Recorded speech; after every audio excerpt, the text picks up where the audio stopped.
Cholesterol বেড়ে গেলে কি কি খাবার খাওয়া উচিত? ১.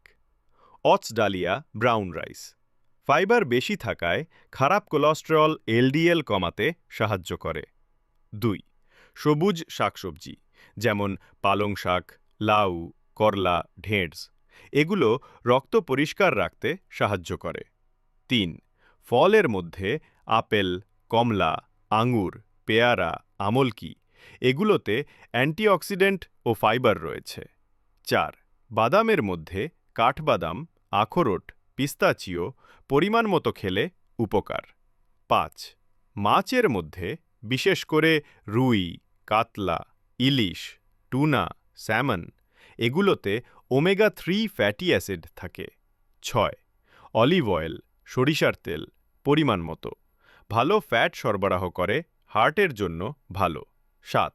ডাল, ছোলা, মসুর এগুলোতে প্রোটিন ও ফাইবার বেশি থাকে।